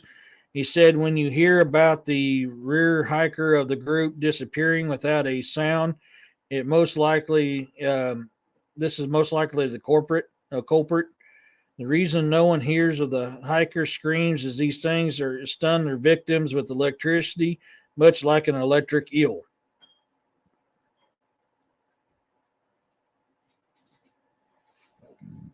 And that's what they're calling on that. So I mean, it's another reptilian like thing, man. I'm not big on the rake thing, Twisted. I mean, that's just my opinion. Um, my research with cryptids, it's all been a spaghetti noodle thing. Um, to me, this falls more along the lines of what you'd call like a ghoul, or what is the other term they call them things?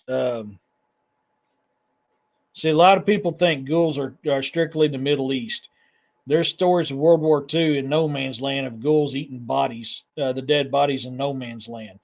Um, that's why I've talked about it on several shows before, that what we call something in one place, here, doesn't necessarily mean that it doesn't have another name somewhere else. So for them, like ghoul, for us would be more like a almost like a Wendigo, basically, or another entity. And I don't want to say names too many times, especially after what happened a few months ago. Yeah, no, you don't want it jacking with you, man. But I mean, I don't know, man. I really don't know on that. It could be 1,000 different things, man. But like that's the thing that a lot of people misunderstand is these supernatural entities are not just in one area. I did a show called the Windy, or on the Big W, and I'm sorry, I don't want to say the name too many times, especially after what happened a couple months ago. And I'm wondering if that ain't why I didn't have happen. So I'm careful not to say it too many times. Um, but the Big W, uh, I said, man, because I've done a show on it, but I showed in there different things from around the world that is very similar to them, but they're called another name. So he said a 10 millimeter round would not penetrate the shell, but a nice hot forest fire seems to do some damage. Yeah, I mean that is, yeah. Oh yeah. That's like in my book, Varrigan Guard Book 1, House of Battle, that took place during World War II. How Mundy came into the service of Grimson was he mistaken a ghoul for a German soldier out in no man's land and shot it. And all these ghouls came in the trenches and annihilated his whole platoon and almost killed him. And their firepower never killed him. Thank you. The firepower never killed them, never touched them, never done anything to them. So, I mean, that's a very common depiction, which if you go by the Middle East lure of the ghoul, a ghoul is a type of jinn, which that leads right back to, the thing with the Big W. They're all supernatural entities of evils. So, it's interesting. That thing is wicked. I need to find some more stuff on that. I really do. That thing has got me intrigued. If I can get enough evidence, we might have to do a show just on that freaking thing there alone. It's a wicked, and that makes a lot of sense, Corey. It really does, bud. But it's amazing the things you find in these mountains or these hills that people don't know about. I mean, there's some things I talked about tonight that I didn't even know. I never knew what a booger dog was. I never knew what a snuffus was, or stuff like that. So folks, there's things in these woods and these mountains that we don't even know about. Um, I've shared when I've done my show about fairies and a couple other shows. I showed you a tree that is what a lot of people believe, and it's a picture I took of a tree. And they say this is how you know if you have a dryad fae living on your property. And so yeah, so the story I wasn't putting you off twisted. I was making a comment on this. So when I did a show about the Big W a couple months ago, all of a sudden my guest, and whenever I say my guest, I'm talking about my Sasquatch guest. They interact with me here quite often. They had all but disappeared. I had no signs of them, no signs of wildlife whatsoever. And it was a very heavy and dark feeling around here. Well, I'd ran out of gas, and I've got a short on my YouTube that I made when this happened, and it's called the Mimic. And I explained in there kind of what I was dealing with, and it was the first time that I've ever been scared on my property. I actually had fear on my property. I deal with paranormal here all the time. I deal with cryptids here, and I deal with regular wildlife. I have bears, I have cougars, I have two types of wolves on this property. Bobcats, freaking snakes of all different kinds, coyotes. I mean, I got a lot of stuff that will jack your world up if you ain't careful. And this was the first time I've ever had fear in 32 years of living on this property. If you go back and you watch that show, it's I believe it's called The Mimic. Let me look it up real quick, and I don't want to lie to you. I know it's Mimics in the name.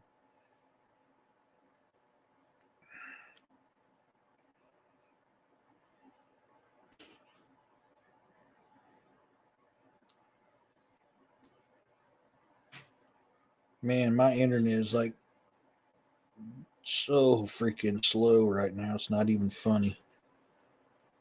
It is getting dark outside too.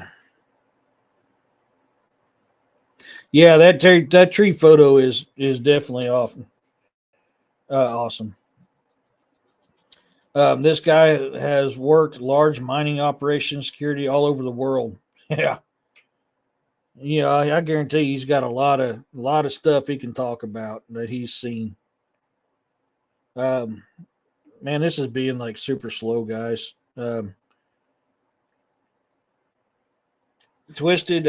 Look for what's got something. A short video that I got. It's called Mimic, and I break down. You can hear it mimicking my dogs. Right when I put the phone on my chest, you can hear it mimic my dogs, and that's why I called it the Mimic. Mimicking sounds. I'm sorry, it's the mimicking sounds. Is the name of the video, and I heard this thing. I heard this thing when I was coming back to my house, and I popped my phone up and was trying to record the sound, and I realized, oh crap, my flashlight's on.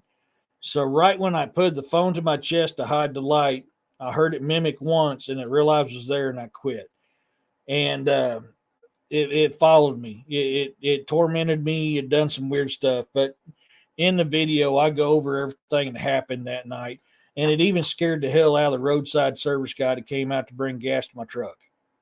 If that tells you anything. I mean, he didn't even have me sign paperwork. He didn't take payment or nothing. He got in his truck and he freaking left. If that tells you what was going on that night.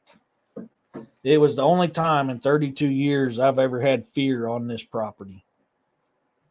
It was a bad deal, man. I mean, I was dumbfounded, man. I was sending stuff to DA. I was sending it to Williams. Like, what the hell have I got going on here? I've never had this happen on this property. And my first thought initially jumped to my guest because they do make sounds. But once it dawned on me, this thing wasn't hurting my ears. I wasn't feeling the sounds in my chest. It made me realize, and the fact of the heaviness that I felt in the air. It's the best way I can describe it. You can feel the evil in the air. That's what threw me. That's what got me going. Holy crap! This ain't something I normally have out here. And it was the only time. I hate to admit it. I'm an old Marine grunt, but I had fear. That thing scared the shit out of me. Whatever it was. That's kind of what I'm thinking, Corey, because I noticed I didn't have no activity for my guests like I normally do. I didn't have any activity. I had like freaking zero wildlife. Nothing on 4 game cams, nothing with my own freaking eyes.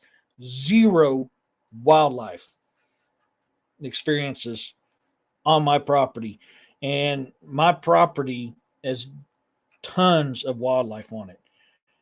Things were out in the field calling to my daughter and her friend, and either her friend's voice or my daughter's voice, and they weren't there. They were seeing an old man in the doorway of my shop. I mean, my shop door would be open and there'd be an old man standing there calling to them. I would hear things on my porch. I'd hear things walking around my ramp and on my porch in the middle of the night. Whatever the hell that was not normal for around here. And it was the only time that I actually had fear on my property of something. So I've narrowed it down to two possibilities, and either one of them is not good. Yeah, that's kind of where I was, Corey. Because my exact words to William when I was telling him about it, or DA, I can't remember. It was one of the two I was talking to. I was like, I don't have the weapons here to defend myself from whatever this is. I mean, I don't know how to explain it. I just knew something inside of me just told me I have nothing here. And I believe it was William I was telling it to. I was like, I have nothing here to protect me from this thing. Everything I got, I can pretty much take down a damn bull elephant with things I've got around here. And I was highly convinced whatever this was, I had nothing that I could protect us with. All I was able to do was call upon the protection of the elementals and the spirits and my ancestors. That was all I had. That was my only defense against whatever this was. It never came in my home. It never got in my vehicle. It's played with my vehicle, but never with me in it, but never got into my vehicle. It's played around my home, but never came in my home. So I'm guessing, that was enough to keep it, for the most part, at bay. Um, it was. I don't ever want to deal with anything like that again. I really don't. That nope. And I'm slowly getting wildlife coming back now, and I'm finally getting in, finally finding footprints again.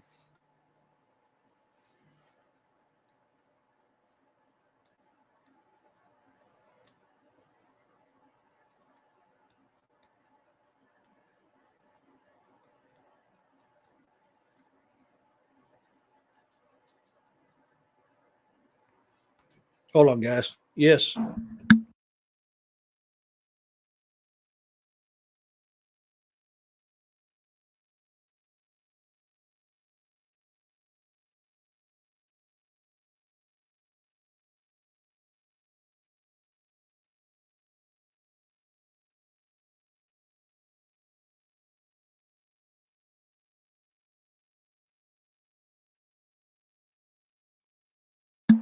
Sorry, my daughter was not taking a text. She had to be on the phone. Um, but yeah, so I mean, it's bad. I mean, and this kind of stuff is in not just the Ozark Mountains, but I mean, it's anywhere. It could be on the Flatlanders side, and it could be on the Hill folk side. I mean, a lot of stuff. So these are just things that you deal with. But I mean, the magic's around here in these mountains. It's raining again. Man, they're powerful, folks. And if you can learn to tap into it, and as long as you have good intentions and a pure heart, you'll be okay. You really now, unless you're dealing with something supernatural. Now, if you're dealing with something supernatural, that's a different story. Supernatural will jack you up. No matter how good you are or pure you are, supernatural will jack your ass up. So you really have to be careful on that. Paranormal can mess with you real good. Can cause some physical harm to you. Oh man, yellow usually means there's a tornado close by.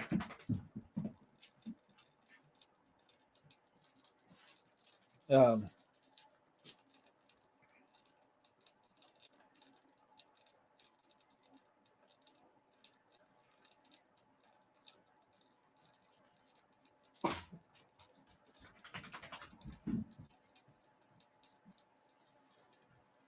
uh,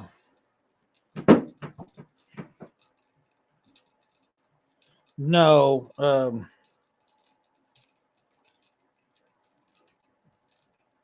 no, it did. Well, I mean, okay. So the dog bark itself, from a distance, I couldn't tell. Um, so from a distance, the dog barks did sounded off. but it sounded like dog barks. So I originally, when I first started here, I heard it walking all the way down my drive, and I've got a pretty decent drive from the gravel road to my house. And the closer I got, the more I realized, one, that's not my dogs. Number two, that's not a dog. There's something mimicking the dog. Well, that's good, Roxanne. No watches. Awesome. That's good. Um, it was a higher pitched dog like bark, but you can tell it wasn't a dog. I don't know how else to explain it than that. You know it was not a dog. And once it realized I was there, when it saw my light and it quit barking that last time, it was the only time I was able to catch it on audio. It didn't bark again till I was out of my truck when we was pouring gas into my truck, and it was weird. That thing would mess with me. I walked back out to my truck, and then all of a sudden, yeah, it's intelligent. Yeah, it was extremely intelligent.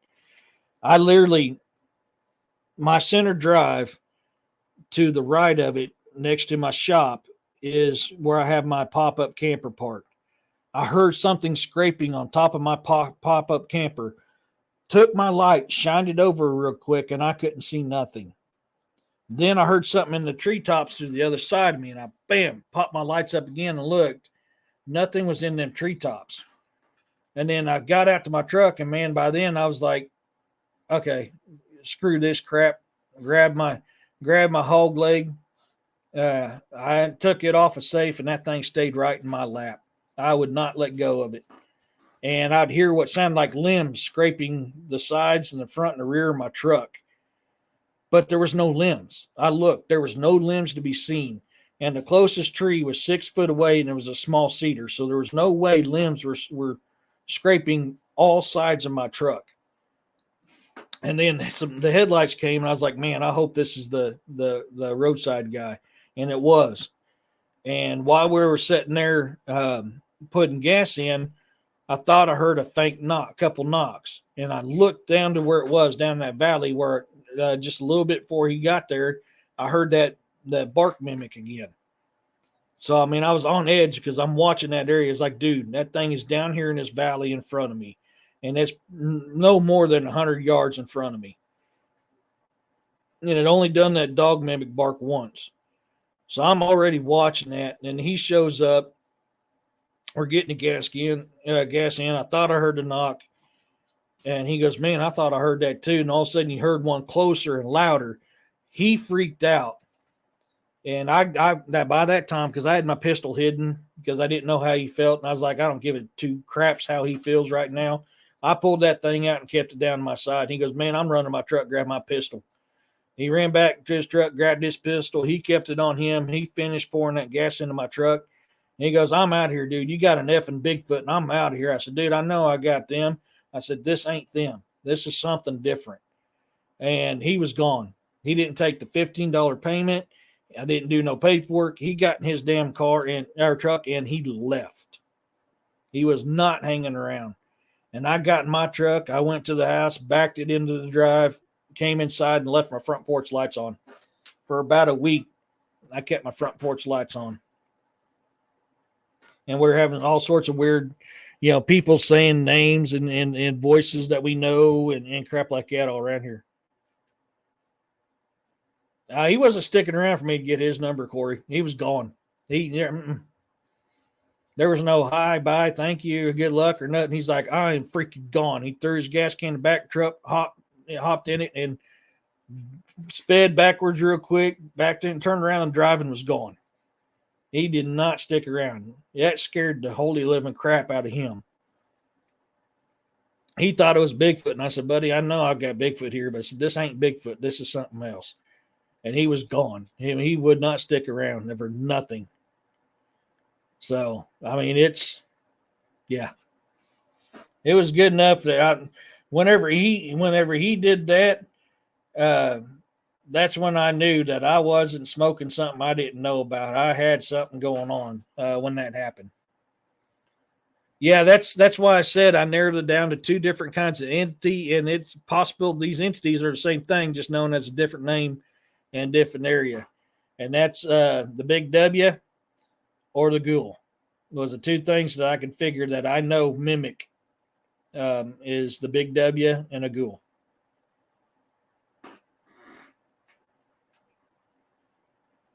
So, I mean, I could be wrong. I have no clue what it was, but everything it did is what them two things do. So, that was the only time on my property I've ever had fear was that right there, and that's pretty. I mean, I yeah, I don't know, man. Yeah, because I literally just did a show about that, and I mentioned the name several times. If you notice, ever since I did that, had that experience, when I'm on the show, I try not to say that name very often anymore, because I'm wondering, because you can call them to you, and I'm wondering if that's what I did. I don't know, man. Honestly, I have no clue what it was. I cannot tell you. I can just tell you it wasn't friendly, and it was definitely supernatural. All I know is what it done sounds like two things that do the very same stuff, which them two things very well could be the same thing too. Just called one thing one spot and one thing here. I don't want to. I don't ever want to do that again. I really don't. I mean, and I'm wanting to gain knowledge and stuff like that. Yeah, I do. But if I'm saying I don't want to mess with it, that's pretty damn bad, because really I'm not scared. But that thing scared the crap out of me.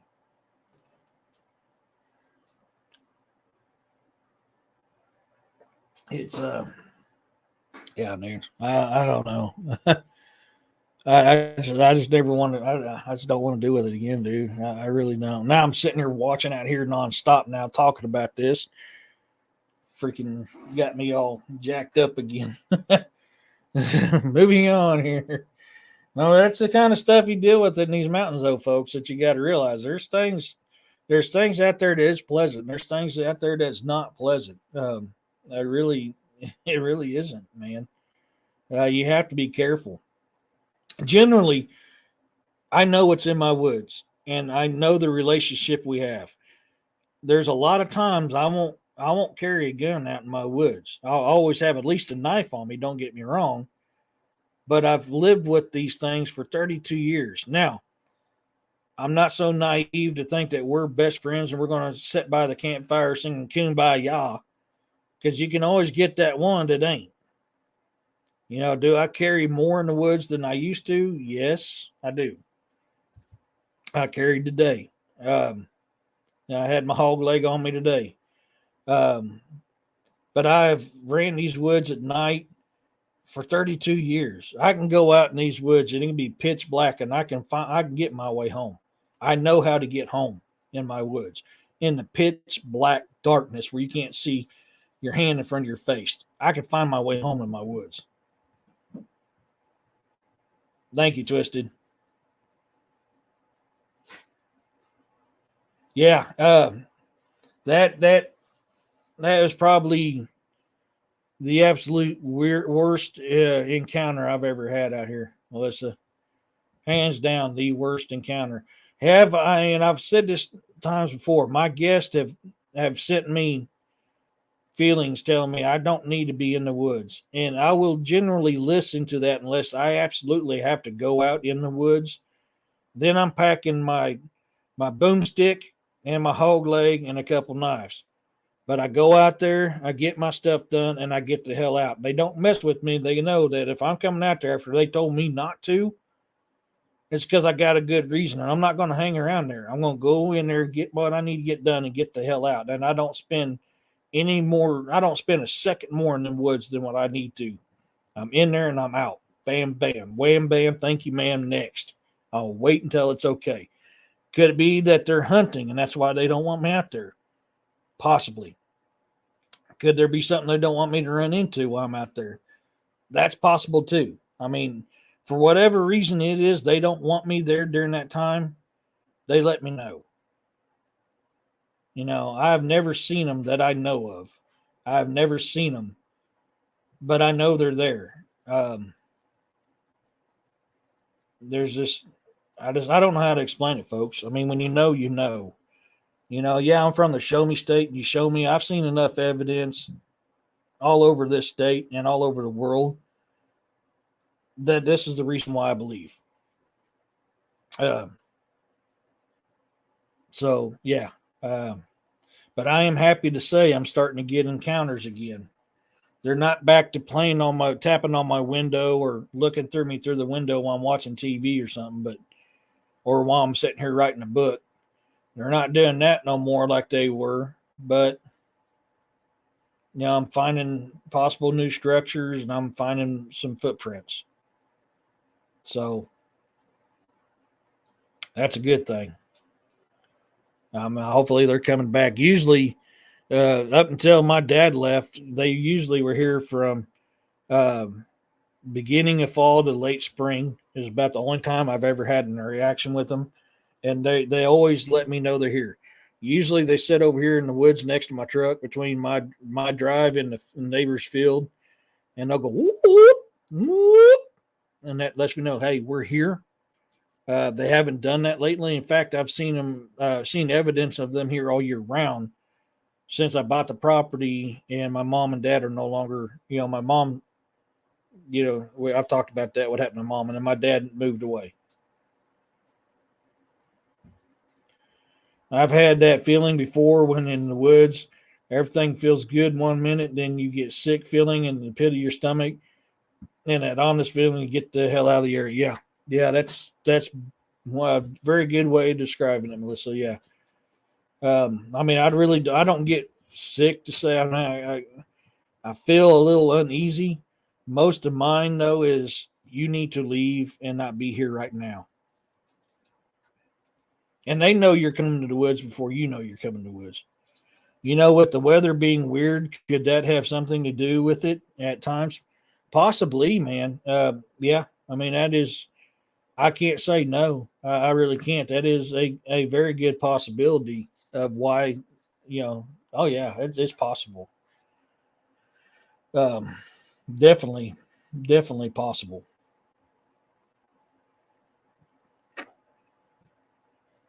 Changing these. Oh, man, we're at the 2 hour mark.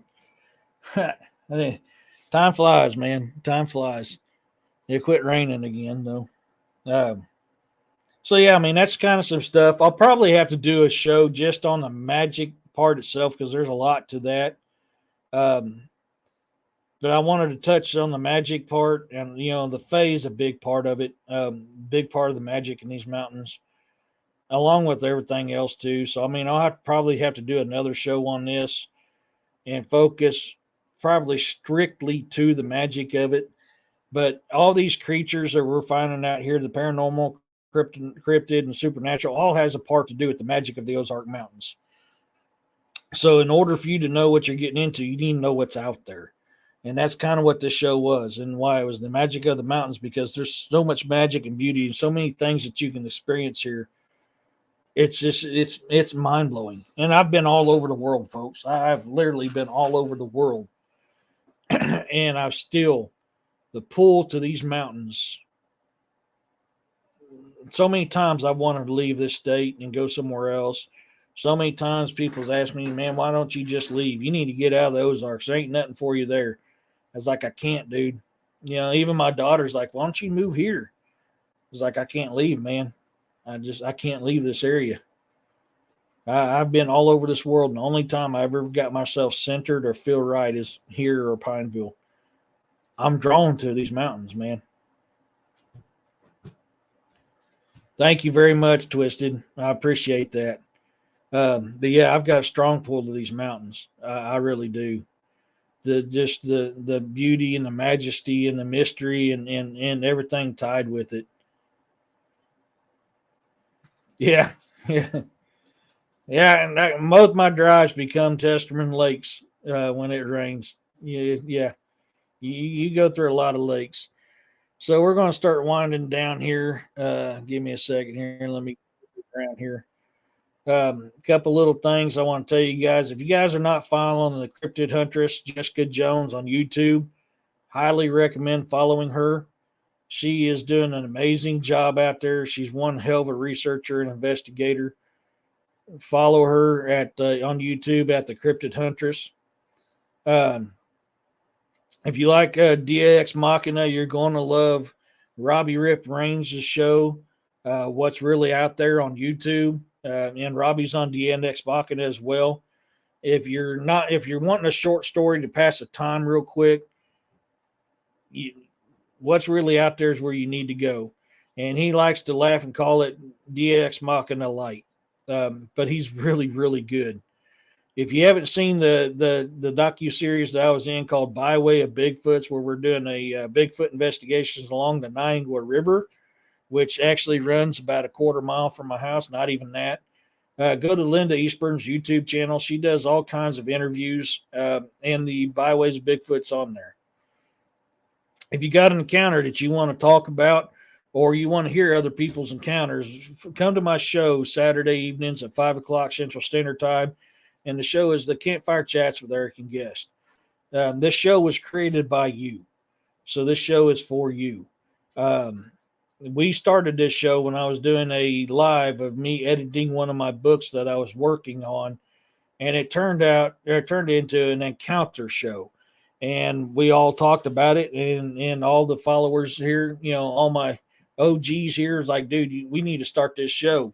So that gave birth to the Campfire Chats with Eric and Guest, which the OGs came up with that name, So this is a show that's a free space that you can come talk about your encounters. And we're not going to judge you on it, man. Just because I don't agree with you or you don't agree with me doesn't mean I'm right and you're wrong, or you're wrong or you're right and I'm wrong. No. We need to come together and talk about this stuff to get to the truth. And this is what that show's for. It's a place you can come to it. I'll bring you on live if you want to talk live. If you just want to talk in the chats, we'll just talk in the chats. If you ain't following Jesus Payon Jr. with Breaking Bad, Better Call Saul, he has a YouTube channel called Breaking Discoveries and Breaking Bigfoot. The man is a phenomenal researcher and investigator. And he has experienced so much stuff in his life. He is truly has a gift for this field. Go to YouTube and look up Breaking Discoveries or Breaking Bigfoot. And you can find me co-hosting Saturday mornings and Sunday mornings with my dear good brother, William Nighthawk, who's a moderator for me. He's got his own YouTube channel. Go to YouTube and look up William Nighthawk 6630, where we talk about anything and everything out there. My dear friend, good brother, and fellow author, the man, the myth, the legend himself, Mr. D.A. Roberts with DX Machina on YouTube. Another dang good show if you want some information to go to, DX Machina. You can also, like me, go to Amazon, type in E.A.Roberts, and click on the name under one of his books, and they'll take you to his author's page. And if you hit follow on there, anytime he releases a book, you'll get notified. And he is a top-notch Amazon best-selling author. Well worth to going and looking at. If you have any encounters you want me to know about or do a video on, or even do on a show, I may start doing shows on some of this stuff too, but that's mainly Campfire Chats with Eric and Guest. But if you want me to do a video like I did with Rachel, like I did with Corey, like I've done with Juno, email me here and I'll get something made up. If you haven't done it already, hit that like, subscribe, and share button. Let's build this universe, folks. Man, I'm at 125 followers now. That's 125 amazing people listening to this old fluffy hillbilly talk, So it's amazing, and I appreciate every single one of you guys. And to my new followers, thank you for coming and listening to me. You guys are awesome. You guys are amazing, and I appreciate every single one of you guys. I do have an author's Facebook page, and you'll see me in my cowboy hat and my sunglasses. So far, I haven't pulled it down yet, but the winner of the new book that I started called Death Haunts the Night, which is a murder mystery. I've never written a murder mystery before. Number 4 was the winner of that. So I'll have to put that. I didn't even had a chance to do it because I went out and done mushroom hunting / investigating. So I didn't get a chance to pull that down or to close that part out. But anytime I have a book release or a book idea, I'm always going to post it on that Facebook page. And whenever I have artwork that I create, I'll pick 4 of the best ones. I put it on my author's Facebook page, and I let you, the readers, pick which cover you want for that book. That's something I like to do. I like to have you guys be a part of the book because I write these books for you. So it's a big. Can I have your tea bag? I need it for my skincare. So you guys being a part of that is a big thing that I really like and appreciate. So that's what I do. If you're interested in my books, I've got 2 on audio, soon to be 3.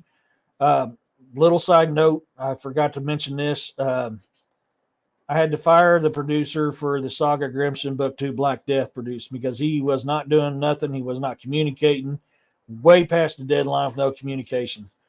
So I'm going to have to re-upload that and try to find a new producer to get that out. So sorry for the delay on the Saga Grimson Book 2 Black Death on audio, but I hate doing that. It broke my heart to do that, but I got to get the book out for you guys on audio. But if you go to Amazon, type in e.d.testerman, you click my name under one of my books, and it takes you to my author's page. You click that follow. Every time I drop a new book, it'll let you guys know.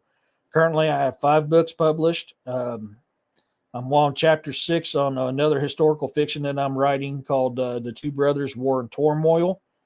I'm having fun writing it. I just haven't had a lot of time to work on it. So I'm trying to hit it every chance I get. And I worked on it a little bit today. It takes place during the Viking raids of year 892 time frame. And currently we're raiding Mercia. So we're getting into the meat of the story and the basis of the story. We're starting to get into that. So you go there, you can find me on that. With all that being said, I have a closing that I wrote that I like to read at the end of this show. And it goes such as follows. There comes a time when a warrior falls. They leave this realm and will be missed by all. Raise a glass and keep them in your heart. They have kept this realm safe and performed their part. Look to your veterans, your active duty, your EMTs, and to the blue line. What they have done is walk that fine line.